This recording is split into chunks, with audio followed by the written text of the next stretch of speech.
Students, मैं doctor Indu Kumari, department of psychology, NLS college, Jaitpur, Daudpur, from JP university Chhapra.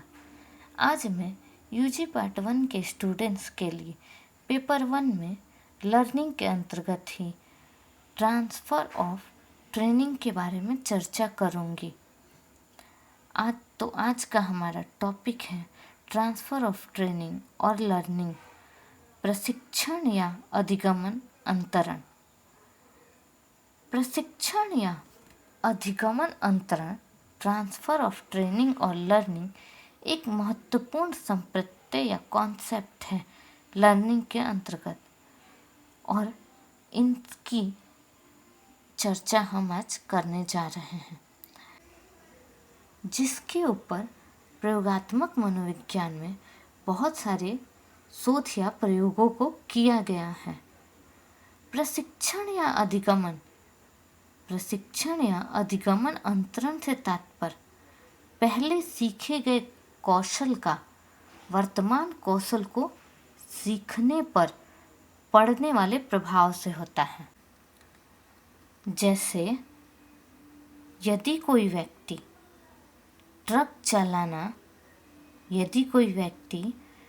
Truck चलाना सीखकर car चलाना सीखता है, तो ट्रक चलाना सीखने से यदि कार चलाना सीखने की प्रक्रिया प्रभावित होती है, तो इसे प्रशिक्षण या अधिगमन अंतरण या ट्रांसफ़र ऑफ ट्रेनिंग की संज्ञा दी जाती है।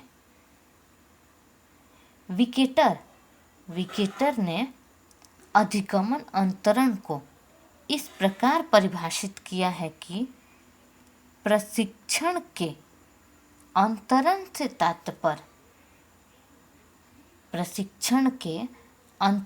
तात्पर्य किसी एक कौशल या विषय वस्तु के सीखने का किसी दूसरे कौशल या विषय वस्तु के सीखने पर पड़ने वाले प्रभाव से होता है। इस परिभाषा से यह स्पष्ट है कि प्रशिक्षण या सीखने के अंतरण में पहले सीखा गया कौशल बाद में सीखे जाने वाले कौशल पर एक प्रभाव डालता है। मतलब कि पहले हम जो चीज़ें सीख चुके हैं, बाद में अगर हम कोई और चीज़ सीखते हैं, तो पहले सीखे हुए चीज़ों का प्रभाव बाद में सीखी हुई वस्तुओं पर पड़ता है। इस प्रभाव के स्वरूप के आलोक में प्रशिक्षण अंतरण के 3 स्वरूप होते हैं। इसके अनुसार इसके 3 स्वरूप होते हैं। पहला, धनात्मक अंतरण, पॉजिटिव ट्रांसफ़र।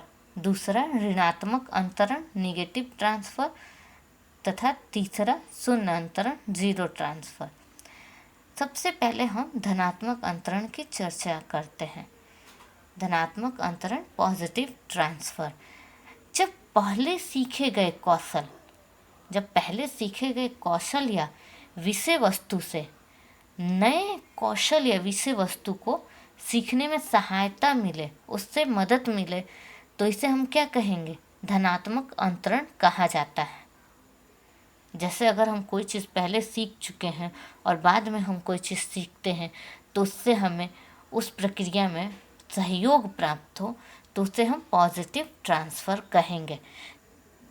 जैसे यदि किसी व्यक्ति को हिंदी भाषा सीखने के बाद भोजपुरी भाषा को सीखने में उससे मदद मिलती है, तो यह धनात्मक अंतरण का एक उदाहरण होगा। तो इससे क्या पता चलता है कि यह कहीं ना कहीं उसे सहयोग दे रही है, तो ये क्या हुआ? पॉजिटिव ट्रांसफ़र हुआ। इसी संबंध में हमारा दूसरा पॉइंट है ऋणात्मक अंतरण, निगेटिव ट्रांसफ़र।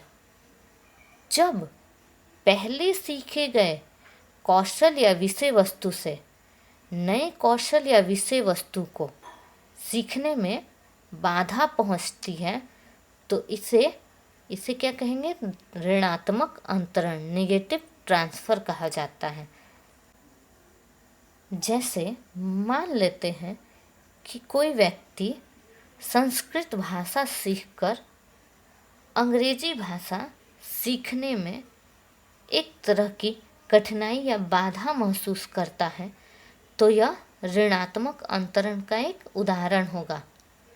क्योंकि यहाँ क्या हो रहा है, यहाँ संस्कृत भाषा जब उसने पहले सीखी और बाद में जब वह अंग्रेजी भाषा सीखता है, तो पहले सीखी हुई भाषा संस्कृत, यानी कि संस्कृत उसके अंग्रेजी सीखने में मदद न करके, सहयोग न पहुंचा के उसके लिए क्या उत्पन्न कर रही है, बाधा उत्पन्न कर रही है।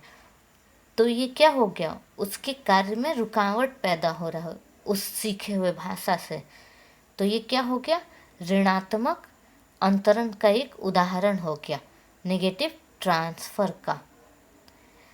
जनवरी महीने में जब साल की शुरुआत होती है, तो व्यक्ति प्रायः तिथि लिखते समय पुराने वर्ष को ही लिख देता है।